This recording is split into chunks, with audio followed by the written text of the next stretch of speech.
Here's a message from today's episode's sponsor.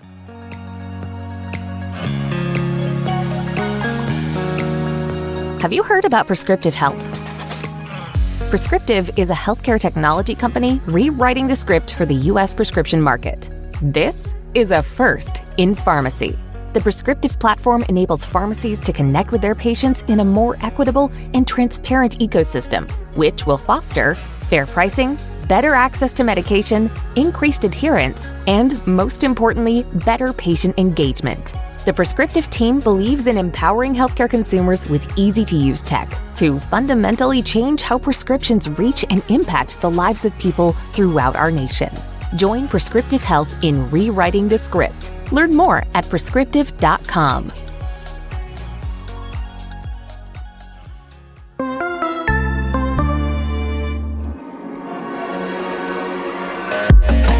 You're listening to the Pharmacy Podcast Network.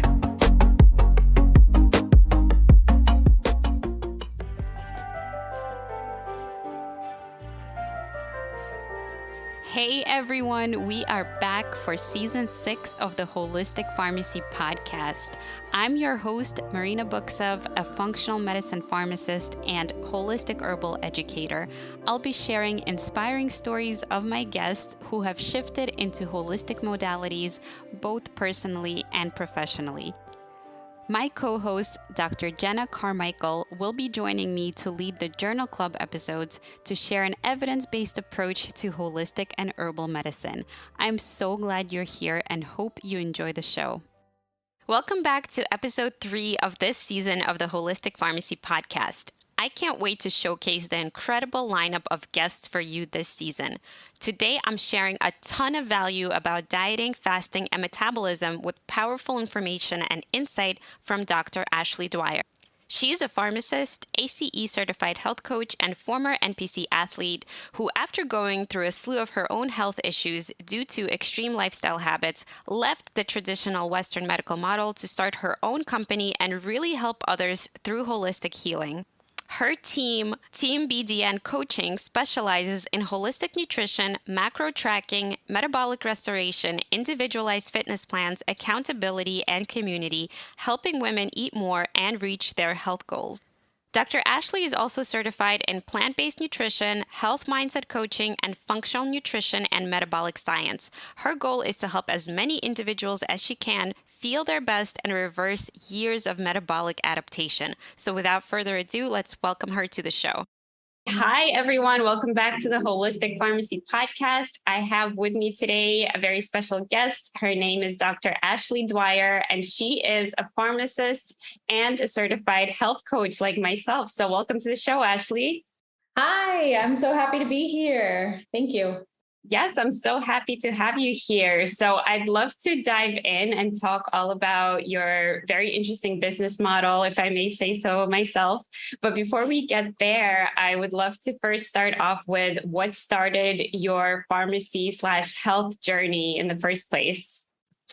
The pharmacy journey started, I'm not sure of your direct school path, but pharmacy was kind of like right out of high school. It's like, I want to do health and like be in the healthcare industry, but not do a bajillion years of school. Right. Yep.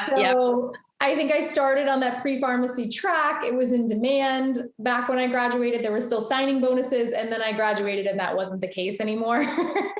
But I started in that realm. And then just kind of throughout the last 10 years of my life through doing bodybuilding competitions and seeing that extreme, like unhealthiness versus healthy, and then going through my own health problems in my mid-20s, late 20s, it just shifted my whole perspective of Western medicine, holistic medicine. And I just found, retail pharmacy was where I was at. So it's not always fun there, I will say, or you don't always have the time to counsel patients how you'd like. So, that shifted me out of pharmacy, but to get in, it was I just want to help people and do it in this way. Yeah. I hear that from a lot of guests here on the show. Is there anything in particular in your childhood or in your family that really drew you towards the health field? And where exactly did you grow up and where are you now? So I am born and raised in South Florida. So now I'm in like Fort Lauderdale. I was born and raised in West Boca Deerfield. So if you're not familiar, it's very close. It's like 30 minutes away. So I'm still here. I love South Florida, except it's, we currently have like crazy rain because it's summer and super hot, but no, honestly, nobody in my family is in the healthcare industry. Nobody is a doctor. No. So I don't know where it came from. I'm like the segue, right? I don't know. Divinely inspired. Yes. Love it. Yeah. And, we just had some rain yesterday too, because it's been so hot. So I was like welcoming it so much. And finally today I was able to go on my balcony because I haven't been able to even peep outside the last couple of days. So bad. Yeah. And you guys, I know it gets really hot up there too. You said Brooklyn, right? It gets very hot. Yes, it does. Yeah. So we just had a heat wave here. But anyway, let's get back to your story. So I'd love to know, as you were finishing pharmacy school, what led you to go to retail, and then what have you been discovering along your health journey and to continue your training in the health field after that? Yeah. So after pharmacy school, we have the choice of residencies and all of that. And I kind of already knew I wanted to work with people. Like I have the outgoing personality. I didn't like the hospital rotations, even though, you can be good at them. I like the clinical aspects sometimes, but I didn't want to work in a hospital. So I did retail. And then, shortly after being in retail for a while, you realize that it's taxing. It takes a toll on you, the long hours, the not really having enough help. So I switched companies. Like I used to work for Walgreens was my first one. And then I went to Publix. You guys don't have Publixes where you are, but it's a grocery chain down here. And it was a little better, but it's still the same issues, right? So it's just not really what I wanted to do. I took a passion and I had a really big, I started working with functional medicine doctors myself. And I was like, ooh, I love this. I love like going for the core issue. I love solving the core problem instead of treating the symptoms, right? And in the pharmacy, we're kind of just handing out Band-Aids for a lot of symptoms all day when we could really just change diet and lifestyle. So that shifted my like aha moment, and then just further took health coaching exams and things like that to get more knowledge. Because to be honest, in pharmacy, we're not really taught nutrition. We're not taught any of that. So I really wanted to dive in deeper and figure out how to even become a functional medicine practitioner. And I was like, all right, 4 more years of school, maybe not. Maybe not. Yeah, that's another common path that people go down on. And yeah, I think I speak to a lot of pharmacists that feel the same way about, dispensing these Band-Aids. And of course, sometimes they're necessary, right, and life-saving. And, it's a blessing to have them, but also to be judicious about when they're really necessary and when can we support other ways. And especially if we can get to the root cause or the more upstream target versus just the symptom level, because otherwise it's not really serving the person. And we make the assumption that the person is not willing to do the lifestyle and the dietary changes. So we kind of just wave our hands up and don't even tell them about these options. And nor are we really taught in school, like you said. Not even MDs get a lot of hours in nutrition. They get like a few credits at most. So it's a really interesting thing that we're skipping over the whole foundation of health. And of course, I could harp on about how it's systemic and how, that access to good food is challenging, let alone, the knowledge of what to eat. Mm-hmm. So.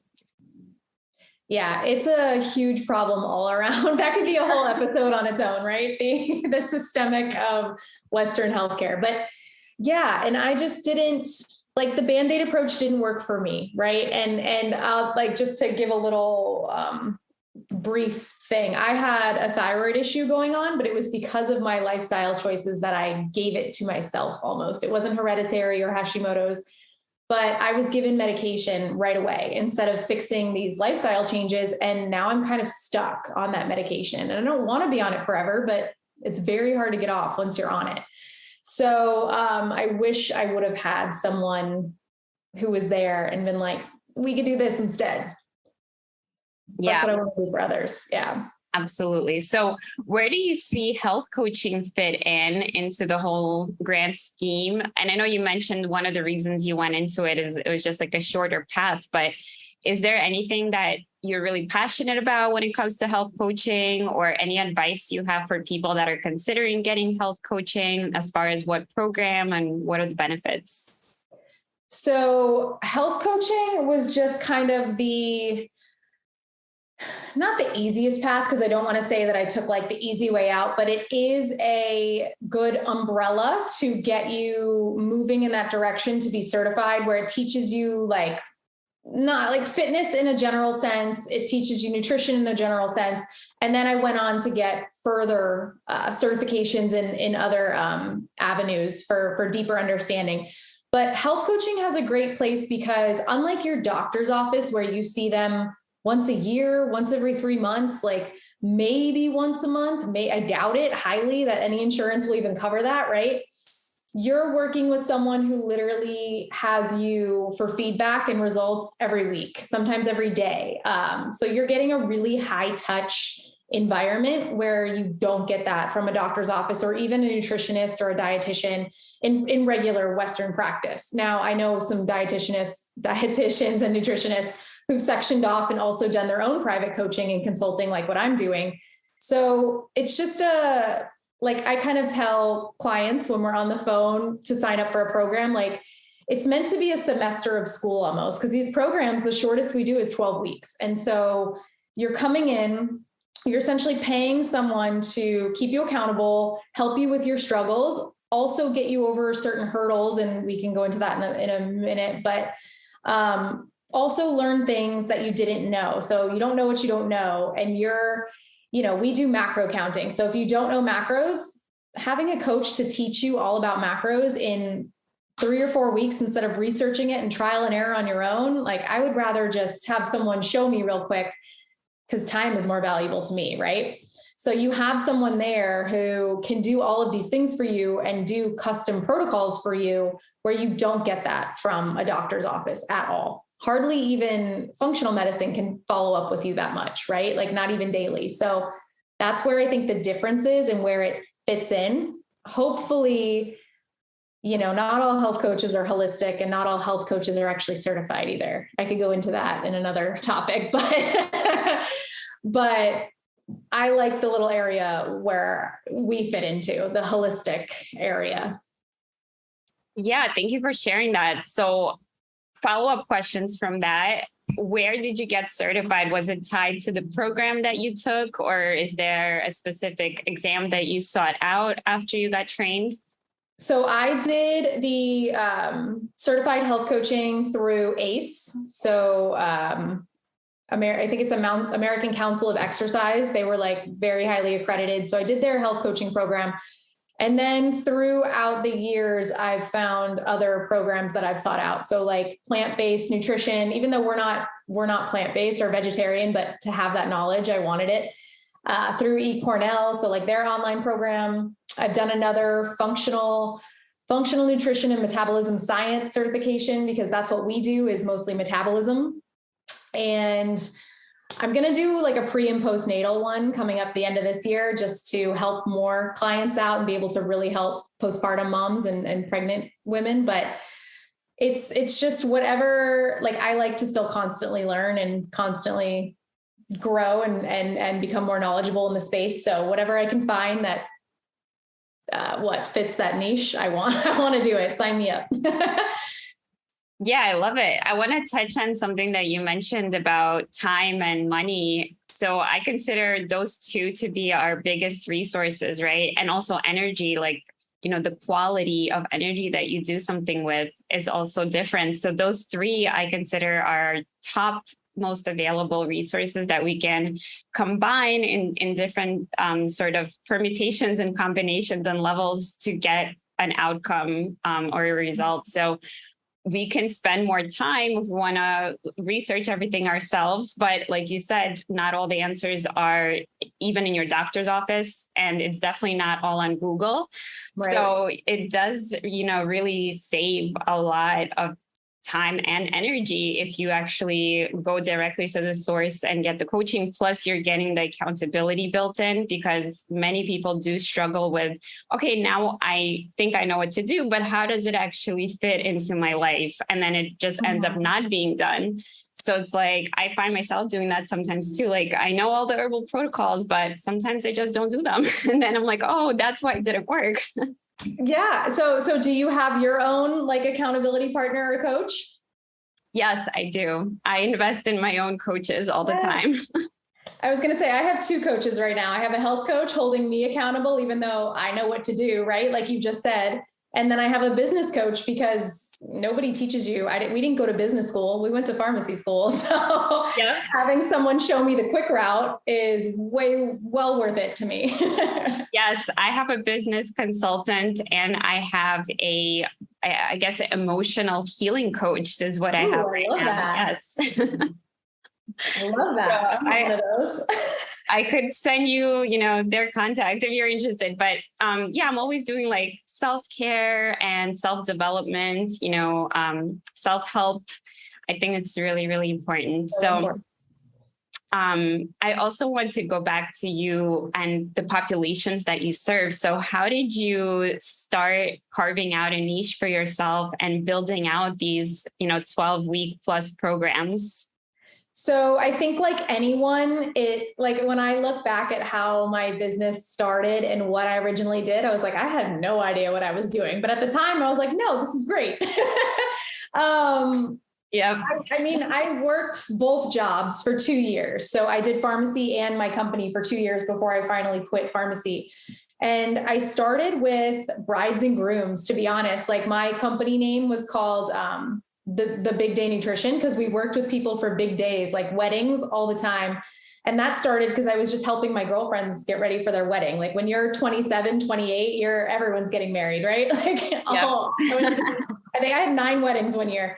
So, that's how it kind of started. And then working with people for free, and then, $50 a month, and you build up. And then I hired my first business coach who was like, nah, we need to do this. And they kind of built me out some structure, which I loved.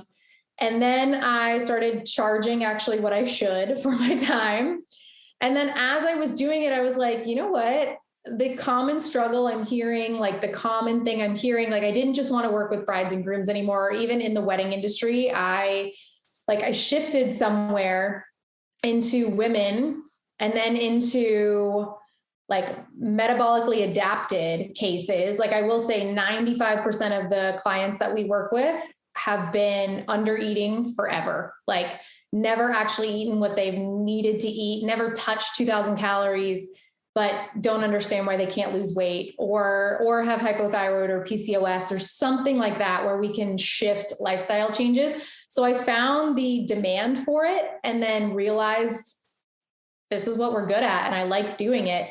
So just kind of shifted into that. And now that's where I am 3.5 years later. So I anticipate it'll still continue shifting. But that's how the niche came. I followed the natural curve of where it led me.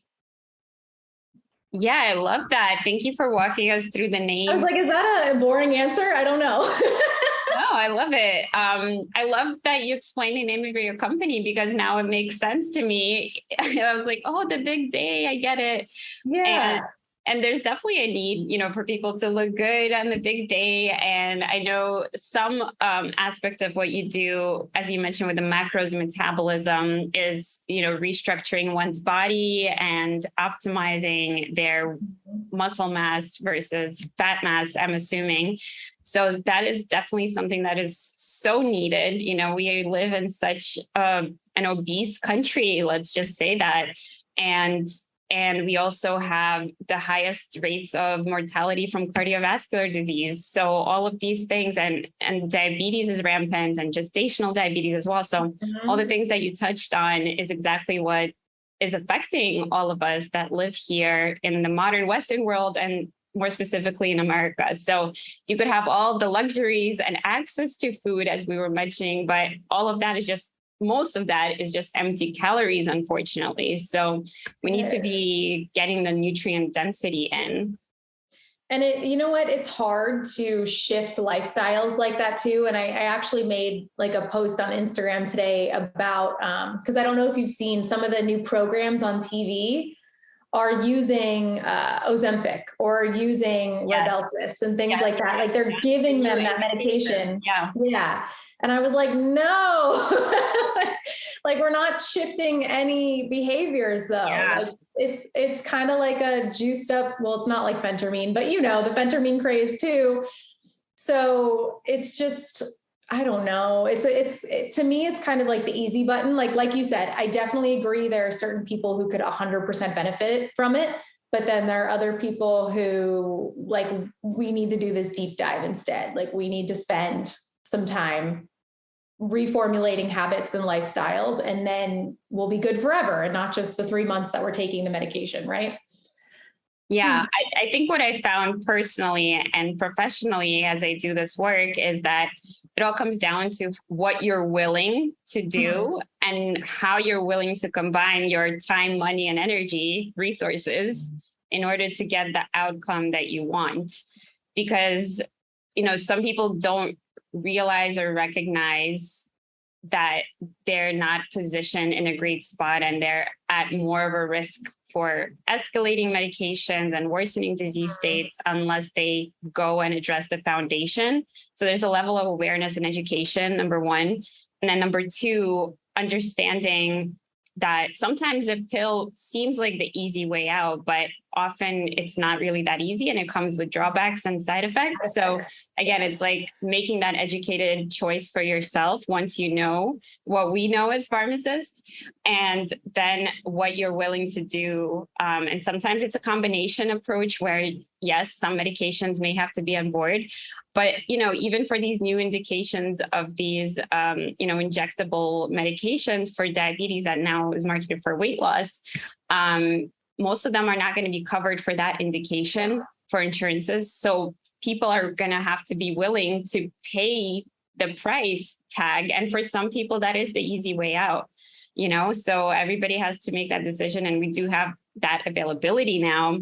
But, you know, we need to be able to support those people that are willing to do it differently and are wanting to do it differently. I was going to say, I was thinking of that. I'm like, oh, the cash price for injectables versus like even with the cash price of phentermine, that's not going to be any joke. That's going to be a lot. Yep.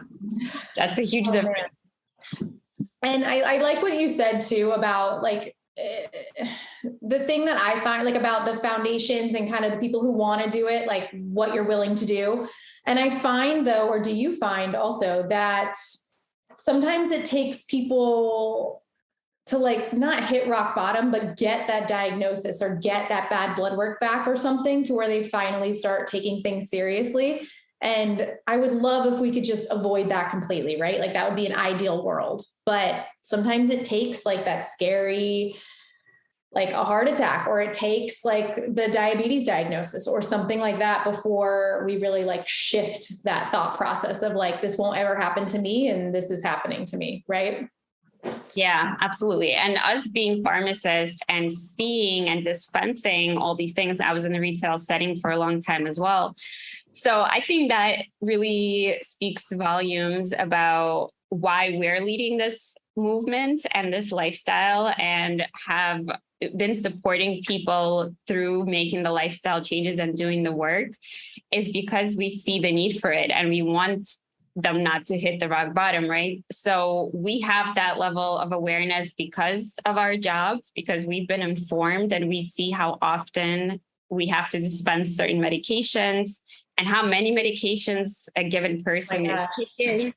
So that, you know, that makes it real for us, right? Even if it's not us, it's real because it's our patients and we see it on a daily basis.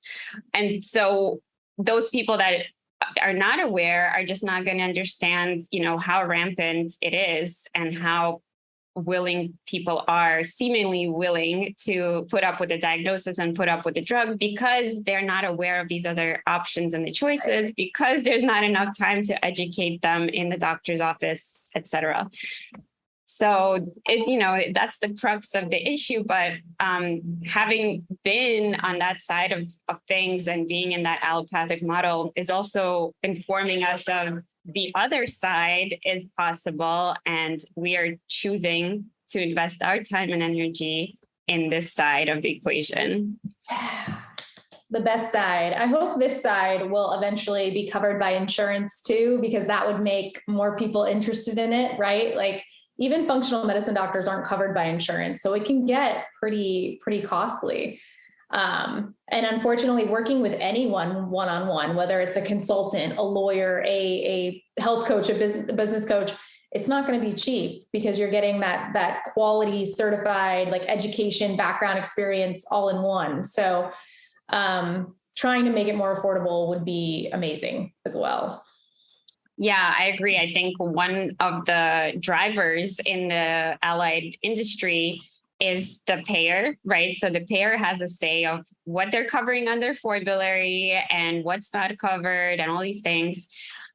Because there's a study or because there's this cost effectiveness thing, even though it may not be the best solution for the patient, it is what they've determined is on their formulary. So, you're kind of stuck with it unless you want to pay out of pocket. So it just all comes back to the choice and what is worth it for you and what's worth fighting for, what's worth advocating for. And I do see a world where I already see some third-party payers paying for certain things or giving flexible spending money, like all those FSA and HSA cards that are actually being used for services like coaching, acupuncture, gym memberships even. Gym memberships I've seen, yeah. Yeah, so I do see a world where we are shifting things. So I am optimistic. I know, yay. But I want to go back to your story and your business. And so I want to know, how did you start designing, these programs, these macro counting, and, how were you able to track people's results and understand that, hey, this is my niche, I'm good at that. And then also, how were you able to build a sustainable business that you could work full time from? Lots of hours, lots of late nights too.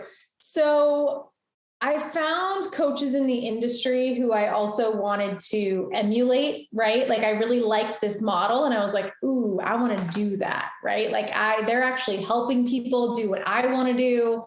That's what I want to do. And so you start out with just the typical like exercise plans and meal plans. And in Florida, if you're not a nutritionist or a dietitian, you can't write meal plans. So we don't do meal plans. So we can do like the macro, I can't even speak today. We could do like macro calculations, but it's like a fine line, right? And I like macros because I'm super analytical and I love the data. So like, that's my preference anyway. And I feel like for most clients, I understand the give and take of tracking and weighing food. To some, it's like extremely disordered, right? Like we don't want you to weigh your food. We don't want you to track everything you're eating.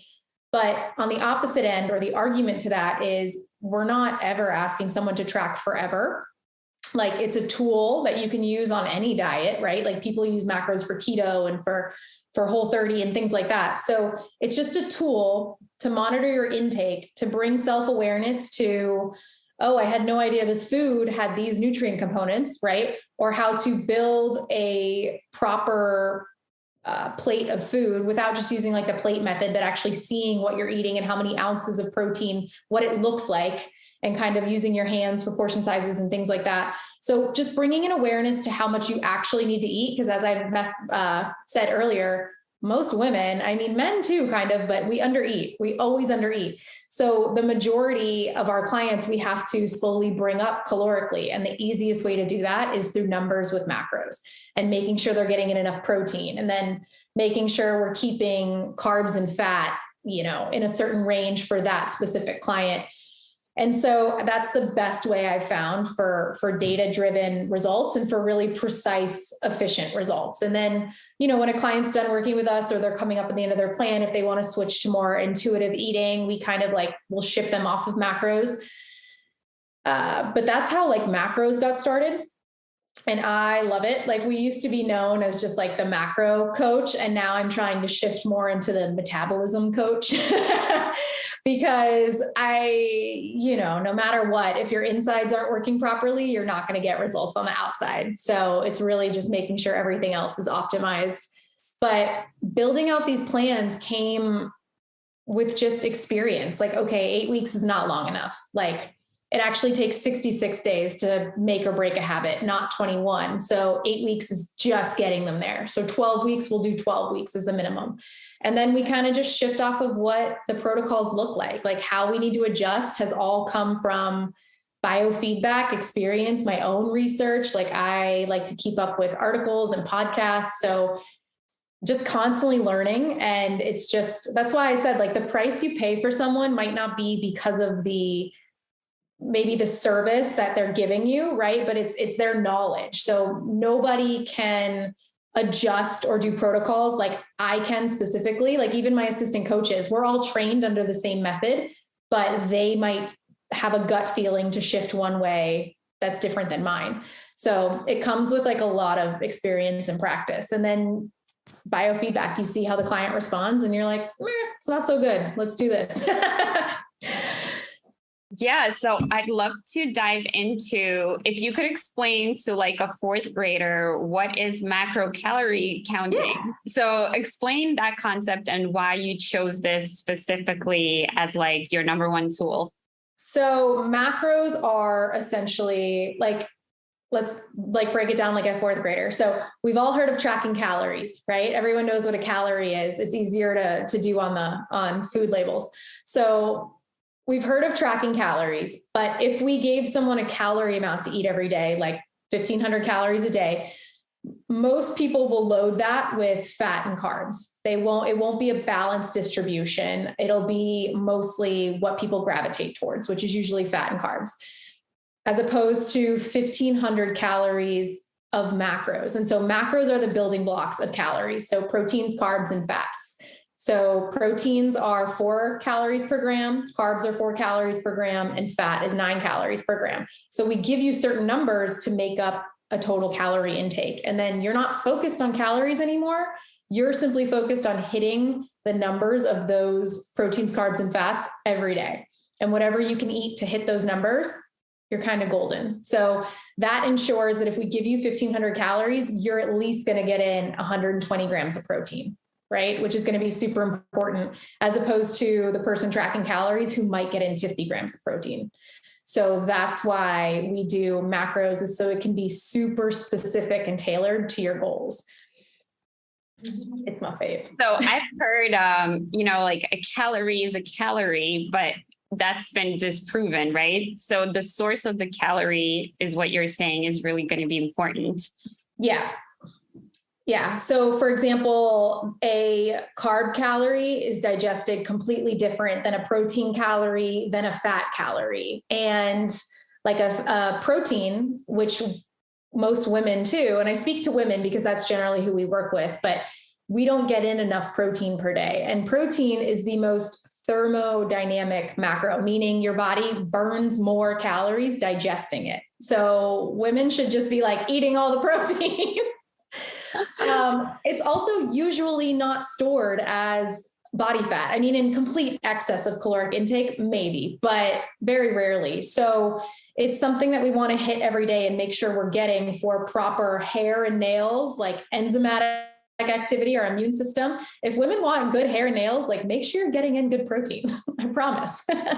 No more biotin. Yeah. And also it supports the liver, all those amino acids that we need for antioxidant activity and detox pathways. It's we learned that, okay, we can't just demonize one type of food, one type of macro or micronutrient. We can't exalt one type and demonize another. They're all there to meet our human needs of all the processes that go on. So like if we were to sum up all the processes that are necessary to keep us alive and healthy, we would come to the conclusion that actually, yes, we do need a variety of diverse, whole, good quality food, including adequate protein is really important. And like you said, I also think that women in particular undereat it. And do you find that women who do not eat animal products in particular suffer from this, or what do you see in practice? To be honest, I see it all over. Like not even the ones who eat chicken or eat animal protein still aren't getting in a lot, because they'll even eat like a 2-ounce piece and think that's sufficient. And they'll have maybe like an egg for breakfast, right? So they're still eating protein, but very small quantities. So they're still getting in 60 grams. If we do have a vegetarian or a vegan client, like sometimes they're even eating more protein than meat eaters because they know they have to focus on it in their diets, like beans and quinoa and seeds and nuts, right? So they're actually paying attention a little bit more than meat eaters.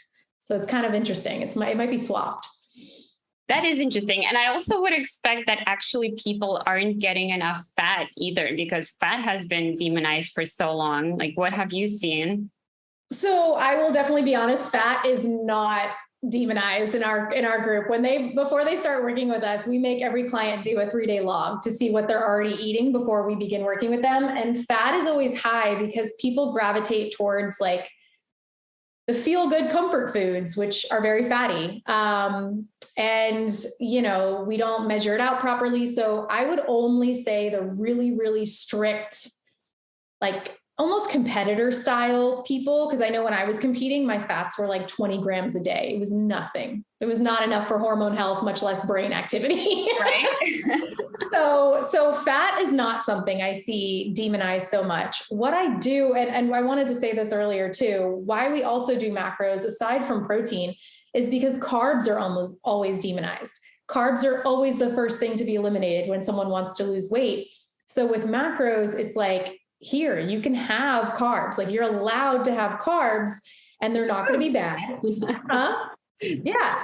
Like eat them, because the problem is, like you said, every one of these macros has a function in the body that it's needed for. And when we're cutting out carbohydrates, we're essentially also cutting out all fiber. And fiber is so crucial to digestion, blood sugar, everything. So without fiber, like good luck getting a sustainable plan, right? So we focus on fiber as like our 4th macro. It's not a macro, but our 4th tracking. Yeah, love it. Love it. So from a practical standpoint, walk us through what it is like to track your macros, because like we were mentioning before, usually when you're eating a whole food, it has a bunch of macros. Well, maybe it's a one major macro, but a bunch of micronutrients and a bunch of other things. So is there like an app that breaks down and counts it towards wherever it belongs versus us having to figure that out the old-fashioned way? Oh my gosh, if we had to do this the old-fashioned way, I wouldn't be doing macros, I'll tell you that. So yes, we track on an app. You do have to weigh out food. And if you are listening and you do already track macros or you're interested in macros, like what we do now to measure food is usually cups and tablespoons and very like subjective measuring. And I call it subjective because depending on like what the vegetable is, depending on what the food is, it'll take up more density in a cup than say like a cup of broccoli is not going to be a cup of carrots. Like there's space, there's things that are going to be weird in there. So we weigh everything out on a food scale and we track it in grams or ounces. And then we put it into an app, and the app that we use is called MyFitnessPal. We have our clients use the free version unless they want to use the paid version, but it's not necessary. And you can scan labels. You can like type in and use the green verified sources. So, it like makes sense because it'll have a bunch of entries in there. You can create recipes if you're making like a food, like a dish for the whole family, and then portion that out. So it makes it easy and it counts it all up for you so that you know where you're at for the day and then how much you have left. So you do have to enter it into an app, and it takes practice, but maybe the first time you're tracking, the first couple of weeks, it takes you like 10 minutes a day to log, and then you get really good at it and it takes you less than 2 minutes. So it just becomes like second nature. Yeah, I love it. Yeah, it does sound a little bit difficult at first, but yeah, I could imagine it. You can get used to it once you figure the app out and the scale and all There's of a that. learning curve. There's a learning curve. We try and walk them through it. We've made resources. Yeah, that's what comes to mind when we were talking about what are you willing to do, what amount of work are you willing to commit to, and so setting those expectations, I think, is important too. So when they know what they're signing up for, and you mentioned that it takes at least 66 days, at least 8 to 12 weeks to actually build that habit that's going to be good for them. So when do you start seeing like positive changes, and what are the first like positive changes that you notice happen with your clients? So the way that our program is set up, a lot of clients already start seeing progress within the first week or two, just because they're eating better foods. They're actually eating like breakfast, right? They're not skipping meals. We're doing 3 meals a day and 2 snacks. They're getting more water in because they're paying attention to it. So they already start to feel like less bloated, more energy. We're eating vegetables. We love vegetables. So we go on that route and they start to see success there. And then my favorite victories, well, I know clients love the scale goals too. Like when you lose weight, like, yes, but I love the like PRs in the gym. Like I love the getting stronger goals. I love my pants are too big and I have to go shopping goals. I played outside with my kids for the whole hour tonight. We call them NSVs. I like the non-scale victories. I love it. So how do you track those, and what are like the most surprising, wins that you've noticed among clients?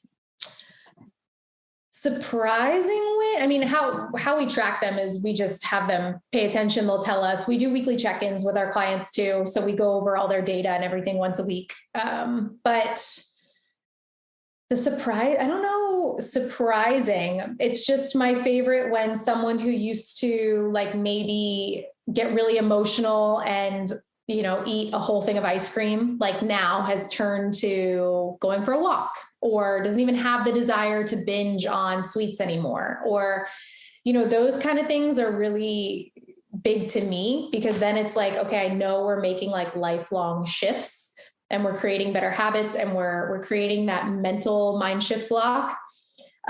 So I like those. I'm trying to think of surprising, but I don't know if anything's surprising. Do you have surprising ones? Like, what are examples? Yeah, I don't know. Just something that, like, we were talking about weight loss a lot and metabolic health, playing with the kids, like you mentioned, like anything that you wouldn't like really expect it to be a goal, but you end up having a win there. Well, we've definitely gotten clients off of medication with the help of their doctor. Like I've emailed endocrinologists back and forth before, because as you know, like as a pharmacist, I've had clients lose weight and the doctors are jacking up their insulin dose. And I was like, wait a minute, like he's complaining of hypoglycemia. Like we need to, so sometimes we've worked with doctors and gotten clients off of like PPIs and certain other things that they might not need because we're working on gut health. So those are cool wins when we can do that. It's not expected. That's not the goal of the program, but it's very cool. And then we've had some clients actually turn into health coaches themselves because they've just loved it so much too. So those are also surprising changes and wins. Yeah, I love that. I love when there's like unexpected side effects, right? Positive ones that you maybe didn't really set a goal for, but they just happen. And then you turn around and you're like, wow, I can't believe I'm feeling so much happier. And like you said, I'm not eating the ice cream, not reaching for it. So I think that is like a really rewarding and sometimes potentially surprising side effect. And congratulations on, all the other wins you just mentioned with getting patients off meds. I always think that's great when we could take away the crutch or the Band-Aid and the body function starts returning to supporting the body versus needing the medication or the exogenous compound, the hormone or whatever, Definitely. because it's missing. So just a couple more clinical questions, and I want to get back into business, and then we have our rapid fire round. So from clinical, I would love to know what is some of the ways that you heal the gut that has allowed you to, again, maybe transition off PPIs, for example, proton pump inhibitors, which suppress acid, in case our audience is not familiar with that term? Yeah. So one of the things that we've done is obviously a big dietary shift. And that's what not many people want to hear, right? It's like, well, you have to clean up your diet a little. And this is why we're having the acidic issues we're having. So definitely cleaning up the diet, more anti-inflammatory foods, more veggies, things like that, more antioxidants, sometimes doing a shot of apple cider vinegar in the morning to like get the acid going. Because for those, not to use apple cider vinegar as a weight loss supplement, I definitely do not support that. But when, for listeners who don't know, sometimes having acid reflux is because you don't actually have enough acid in your stomach. And so then you overshoot.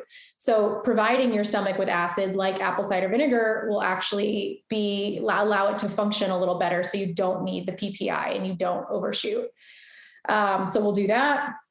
We've done like supplements for like bone broth. We've done L-glutamine powder, collagen. Just depends on like the client, obviously avoiding like citrusy stuff for a while, or alcohol, coffee, things like that. Not having any coffee or alcohol in an empty stomach. So little shifts like that, bringing down stress, have been really successful in cleaning up like PPI usage. Love that. I think, I'm definitely on board with all of those. Plus I use herbal bitters as another way to. Oh, yeah. Bitters are great. Yeah. Yeah. To stimulate the downward peristalsis and the movement, and, the acid going to the right direction, not up, but down. Yes. And then, I just also wanted to mention about the alcohol, for example, like what is your stance on alcohol intake in general in these programs, and also on meat, right?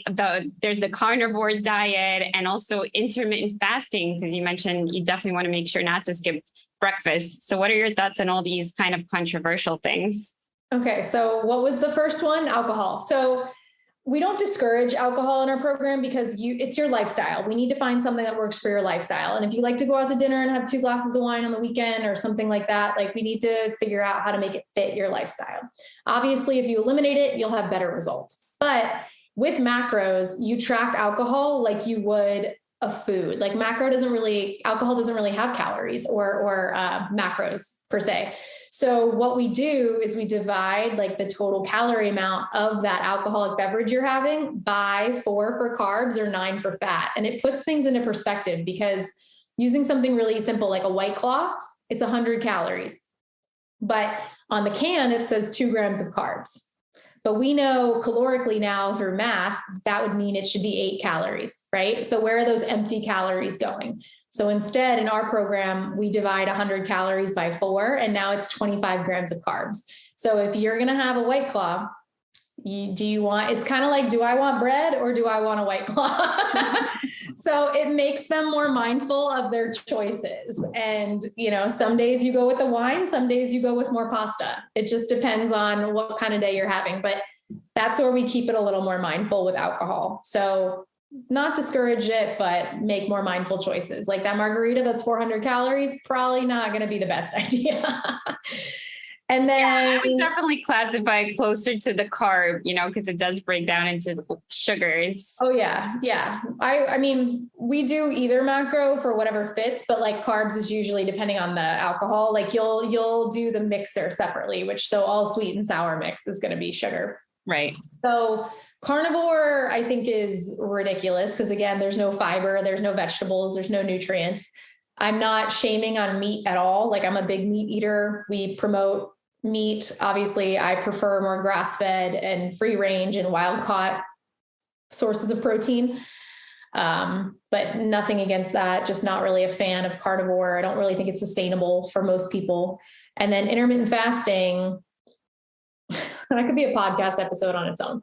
I don't encourage it for women. I don't. I've seen so many negative side effects with hormones and stress. And The reason it's working or it's become so popular is because it's essentially a calorie deficit. Like you're shortening the amount of time you're eating food. So while it works great for digestion and autophagy and like longevity, long-term, we're not using it for that, right? Like most women are not using it for that. They're using it to eat less. And when they're already sometimes eating less, that's just causing more of a stress response on the body, more blood sugar dysregulation sometimes. And I've seen when we actually incorporate breakfast and we incorporate stopping the fasting, like they will actually start getting results because cortisol can probably come down. We're being fed. we're being fed, cravings go away. It kind of helps. You might have a different opinion, but I don't love it in women. Yeah, I've heard both opinions, and it does certainly seem to be very individual, obviously, first of all. But second of all, it does seem to be more problematic with women because we just have a different fat distribution, a different hormone profile, and the hormones are also fat and cholesterol based. So it also affects our moods a lot and our neurotransmitters. So I definitely see the benefits of fasting as far as what you mentioned, plus, just giving the body a rest also to focus on digestion, let's say, because most of us aren't taking enough breaks in between meals to let our digestive system rest. So I think it's really important for that. And also to make sure there's enough of a window, like during the nighttime when our organs can also, like the liver, for example, restores itself and the normal cycles that have to go on in a fasting state. So, I see the benefits, but personally, having tried it at different points in my life, sometimes it works for me and sometimes it doesn't. So, you just have to kind of tune in. I will say, I think if women wanted to do it or try it, like the typical overnight or even 10 to 12 hours of fasting can sometimes be sufficient. Like we don't need to do the 16-8, right? Like the really extreme window of intermittent fasting. You could do shorter windows, like you said, while you're sleeping at night, like that is fine. 7 to 7 or 8 to 8, whatever. But not like the really extreme cases. I don't know if it's necessary. Yeah, I agree. I think 12 hours is a really good time for your system to decompress and enjoy the benefits of that fasted state. So I also wanted to touch on, you said stress, right, is something that you track and monitor, and that can make a huge difference. So what, in your opinion, is like something that really contributes to stress or something that you've found is really helpful for dealing with stress? So when we get on consult calls with clients, I always ask them to rate their stress levels from 1 to 10 for a typical day. Like how stressed do you feel on a typical day? 1 to 10, 10 being the highest. And I get like the ones who say like a 2 or a 1 to 4. I was like, teach me, you're not a business owner. Like you can tell. And then, other ones will be like, I consider high, like 7 to 10, right? That range. And so that's just their perceived level of stress. And that's work, kids, that's all of that stuff. But then we get into how much are you actually eating per day, which under eating, which I've said a lot already, is a big stressor on the body. Overtraining, which we get a lot, is a big stressor on the body. And especially doing like high intensity interval training 5 days a week, 4 days, like all of that is very stressful on the body.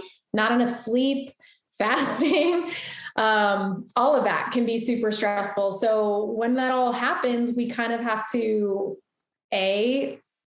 we have to balance that stress. We have to mitigate that stress in some way. And that means like for work-life balance stress, walks in nature, going outside in the sunshine, meditation, breath work, yoga, something creative that you like doing, like painting or music or something like that, right? Like whatever is your outlet. Like I'm not going to make anyone journal if they don't love to write. So finding an outlet for them that way. And then possibly bringing their food up, taking the exercise down, getting more sleep, more rest days, which sounds counterintuitive to them at the time. They're like, you want me to do what? To lose weight? What? But stress is ultimately why we came into the metabolic model, is because of how it all affects like the different axes in the body and what people aren't talking about. Yeah. And this also relates to how, in general, like the system that we're part of just really values productivity and the patriarchy and all these things. Go. Yeah. What brings us value as human beings. But we forget to like enjoy the time that we have, and we're just always focused on the next goal, rather than just kind of enjoying the moment and smelling the roses. And that's what's missing. 100%. Yes. Yeah. So I love that you incorporate that approach as well. And so my last question to you, I've really enjoyed the conversation that we've been having. The last question is really about your business and how you've structured it. So you mentioned that you work with other coaches. So you're the CEO and founder. So how did you build out your beautiful website, and what do you have going on as far as your business? Website, my easy answer is I hired someone to do it. Like that was an investment at the time to do, and I actually want to redo it. So just thinking about all that is crazy. But to be honest, again, like I invested in myself and into other business coaches who kind of cleaned up my services and my streamline. I got everything more efficient, my check-in processes, like my operating procedures. So I had someone helping, like coaching me on the back end on how to make this more efficient. And at the time, I think I said, like, I was doing pharmacy and this at the same time with 45 clients. And I was like, I can't take on anymore. Like, we're growing. I need another coach. So I hired another coach, and then I hired another coach. And then my goal is I'm actually hiring right now. So if you're listening and you're a health coach or a dietitian, we're hiring. No, but in all reality, like I just want to grow and help as many people as we can. And that just includes, like, I'm no longer, it's kind of sad, I don't take on clients anymore at the moment, because running the business, as you know, is a full-time gig. And I don't want to take away time from clients that they deserve either. So that's what the assistant coaches are for. And I always joke, like, I'm a little type A. So if I trust them with like the clients, right, with my babies, they're good. Like they're good girls. Love it. Well, it sounds like you've created a very sustainable business model, and I love, what you're doing and the type of impact that you're having, and also like recognizing that it took work, perseverance, and bravery also, it's to kind of just step out and trust that it will all work out. And, I wish you lots of success in the future. So let's jump into our rapid fire round. I just have a couple of questions here. So what would be the number one thing somebody could do to improve their quality of life right now? I would say I always have a stereotypical answer. It's supposed to be rapid. Honestly, I drink water. Like everyone's dehydrated. I will say increase your water to at least like half your body weight in ounces plus 20 more ounces. If you can hit a gallon, great. But water is going to, I was like movement, but then I'm like, you know what? Water, like people need water. All right, I'll accept 2 answers. So water and movement, love it. Number 2, what is your favorite meal? Like describe your perfect meal.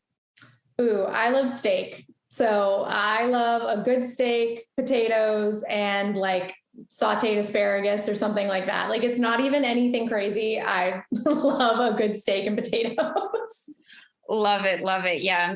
Potatoes are definitely part of my heritage and one of my favorite things to eat. And you can eat it in like a ton of different ways. So I love it too.